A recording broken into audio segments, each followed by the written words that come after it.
¿Qué tal? ¿Cómo estamos? Hoy vamos a hablar acerca de condensadores. ¿Qué son? ¿Para qué sirven? ¿De qué tipos hay? Entonces, los condensadores son parte de lo que conocemos como los componentes lineales. Los componentes lineales son resistencias, bobinas y condensadores. Ya los componentes no lineales son como diodos, transistores y todos esos que vamos a ver en clases posteriores. Ahorita vamos a centrarnos en los condensadores. Los condensadores, ¿sí? Conocidos también condensadores como capacidades o capacitores, ¿sí? Son componentes que se utilizan básicamente para almacenar energía, ¿sí? Entonces, poseen una propiedad que se conoce como capacidad. La capacidad es la habilidad para almacenar energía dentro de un campo eléctrico. Entonces, los condensadores básicamente son almacenes de energía y van a estar construidos a partir de básicamente tres elementos, ¿sí? Un capacitor es en esencia dos placas conductoras, placa conductora, ¿sí? Frente a otra placa conductora, separada por un elemento aislante. Lo que entendemos o conocemos como un dieléctrico, o en contra de la electricidad, eso significa dieléctrico. Entonces, cuando nosotros tenemos un conductor,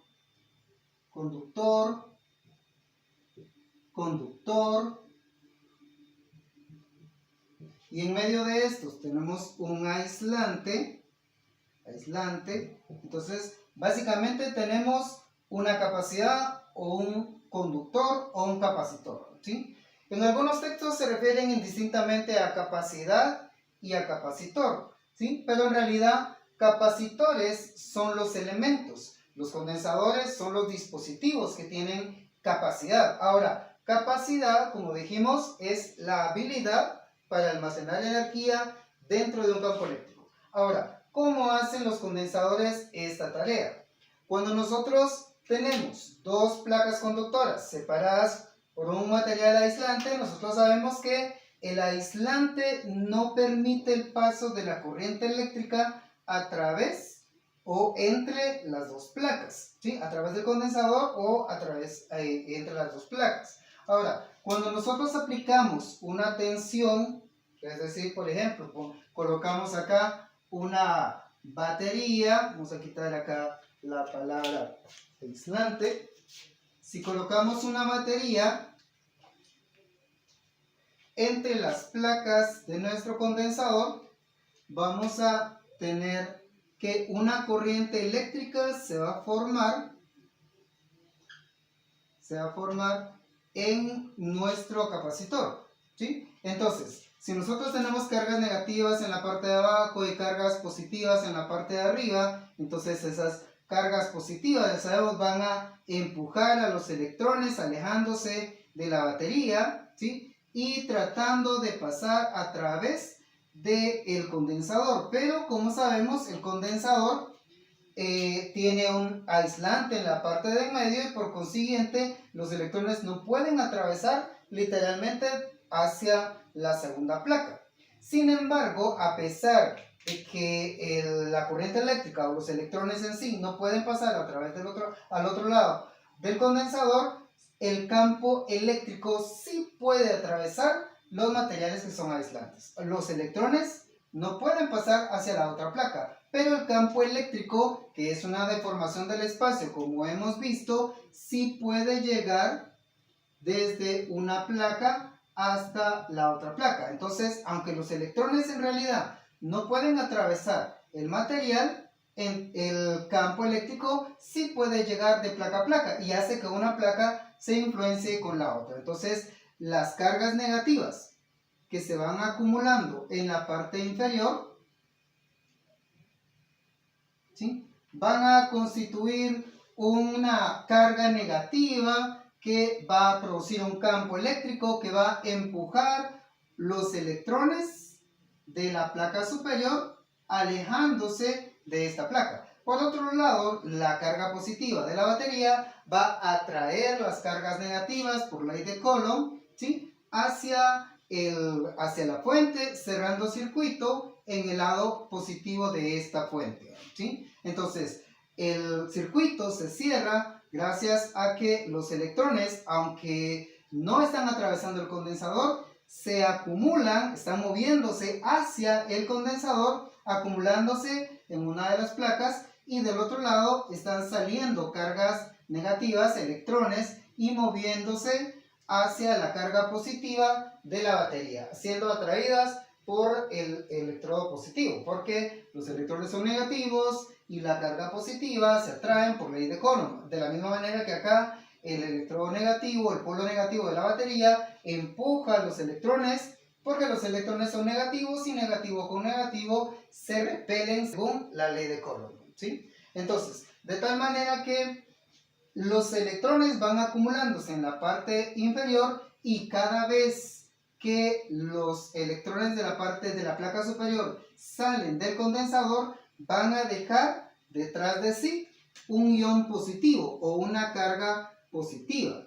En realidad, lo que tenemos acá es que en lugar de tener una cantidad balanceada de electrones y protones, ahora tenemos más protones que electrones en esta placa. Por consiguiente, vamos a tener una acumulación de carga positiva en la placa de arriba y negativa en la placa de abajo, ¿sí? De tal manera que esta acumulación de carga se convierte en un voltaje que puede ser medido con un multímetro, con un tester, y que llamamos el voltaje del condensador o VC.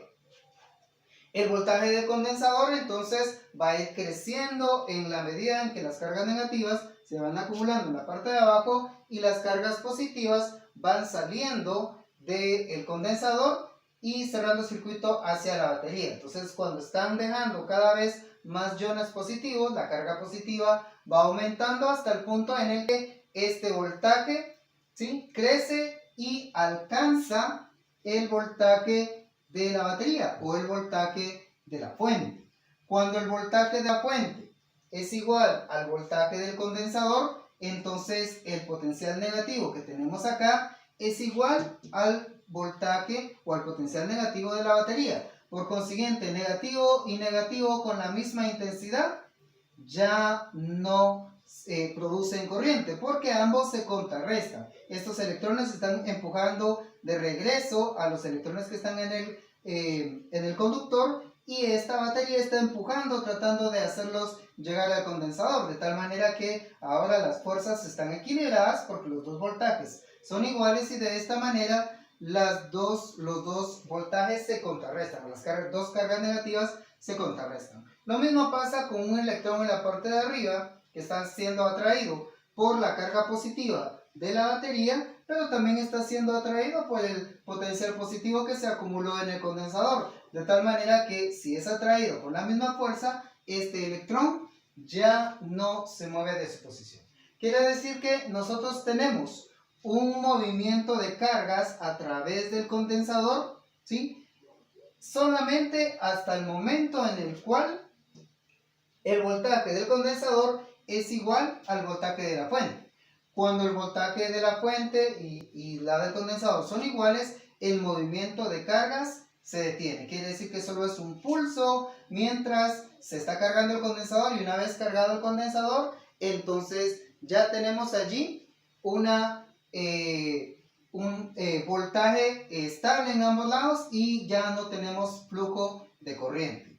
Quiere decir entonces que si nosotros ponemos este comportamiento en una gráfica donde nosotros tengamos el voltaje del condensador acá, ¿sí?, este sea el vector voltaje y este es el vector tiempo, ¿sí?, y vamos a decir que el voltaje de la batería pudiera ser X voltios, digamos por ejemplo 12 voltios. Si nosotros tenemos un voltaje de fuente de 12 voltios, ¿sí?, y vamos a suponer que el voltaje de la batería es representado por una línea recta, ya que el voltaje de la batería no cambia. Ese voltaje se mantiene constante todo el tiempo, ¿sí? Mientras nosotros tengamos conectado el circuito. Entonces acá tenemos 12 voltios, el nivel de 12 voltios.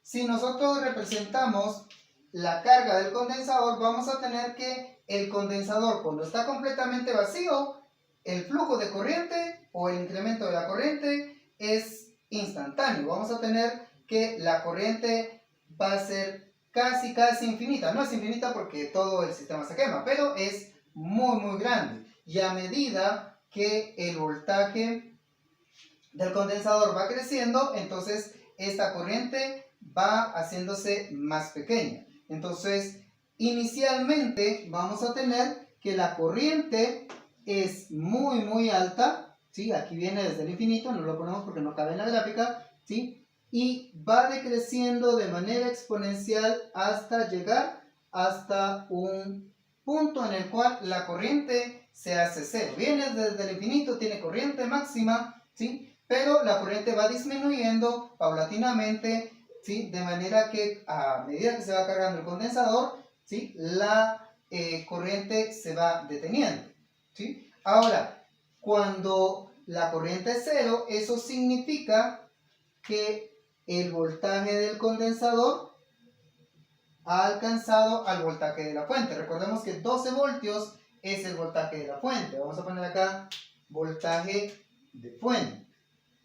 Es igual al voltaje de la fuente o el voltaje de la batería, ¿sí? Ahora, si el voltaje del condensador inicialmente era 0, ¿sí? Entonces vamos a tener un crecimiento también exponencial y que crece de manera acelerada, muy rápidamente, va creciendo y a medida que va alcanzando el voltaje de la fuente, la velocidad con la que se va incrementando el voltaje va disminuyendo hasta el punto en el que el voltaje del condensador, que sería este de acá, el voltaje del condensador, ¿sí? Alcanza el voltaje de la fuente. Y cuando eso sucede, cuando el voltaje del condensador es igual que el voltaje de la fuente, entonces la corriente es totalmente cero. Ese es el comportamiento que nosotros esperaríamos de un condensador en condiciones normales, cuando le aplicamos un voltaje directo. En el instante en que cerramos el switch y empezamos a cargar el condensador, sucede lo que tenemos en esta representación. El voltaje del condensador se incrementa hasta alcanzar el voltaje de la fuente, ya no sube más arriba del voltaje de la fuente, no puede, ¿sí? Porque la corriente se hizo completamente cero. La corriente inicia muy alta, dependiendo del circuito, por supuesto, y va descendiendo hasta que cuando el voltaje del condensador y de la fuente son iguales, su valor de corriente es igual a cero, ¿sí? ¿Estamos de acuerdo? Entonces, en este caso, nosotros tenemos el comportamiento de un condensador. Ahora, esta habilidad que tienen los condensadores para guardar energía está determinada por ciertos factores. O sea, por ejemplo, el tamaño que tienen las placas, mientras más grandes sean las placas, ¿sí? Mayor va a ser la capacidad que va a tener para poder guardar ese voltaje o esa carga, ¿sí? Mientras más pequeña sea la distancia entre las dos placas, ¿sí? Mayor va a ser la cantidad de energía que va a poder guardar este condensador. El número de placas también es muy importante. Si tiene más placas conectadas ahí de manera entrelazada, entonces, o tenemos condensadores en paralelo, ¿sí? El número de placas significa que vamos a poder guardar más energía y entonces vamos a tener más capacidad. Y finalmente, el dieléctrico determina mucho la cantidad de energía que se puede guardar o la capacidad de este condensador. Entonces existen condensadores de diferentes tipos, ¿sí? Y todos son llamados según el tipo de aislamiento que tenemos. Entonces el aislamiento es muy importante porque de hecho es lo que le da el nombre al condensador. Entonces, por ejemplo, el condensador electrolítico, que es el más común, ¿sí? su dieléctrico es un aceite que llamamos electrolito, pero ya vamos a entrar a esa cuestión. Entonces, finalmente vamos a decir que la capacidad se puede medir y se mide en unidades llamadas faradios. La capacidad se mide en faradios. Y se identifica con la letra F mayúscula. Ahora, un faradio es una capacidad. Normalmente los condensadores no se encuentran en faradios, sería muy grande, ¿sí? O solo los industriales. Entonces se utiliza una unidad más pequeña, que es la millonésima de faradio, o conocida más bien como el microfaradio, que lo representamos de esta manera. Esto se lee microfaradio. De esa manera encontramos condensadores de 10 microfaradios, 100 microfaradios y 2200 microfaradios y en fin. Entonces tenemos millonésimas de faradio que se llaman microfaradios, ¿sí? Además también tenemos otras unidades porque condensadores pueden haber muy pequeños. Podemos tener no solamente condensadores de faradios, tenemos condensadores de nanofaradios, que es N minúscula, ¿sí? F mayúscula, esto se lee nanofaradio,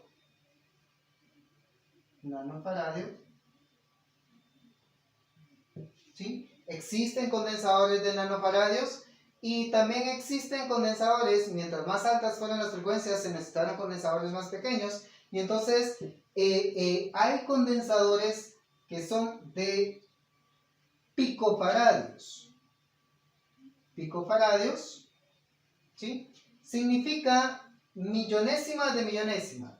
El microfaradio significa millonésima de faradio. El nanofaradio es una mil millonésima de faradio. Y el picofaradio es una millonésima de faradio, ¿sí? Entonces, eso se lee picofaradio.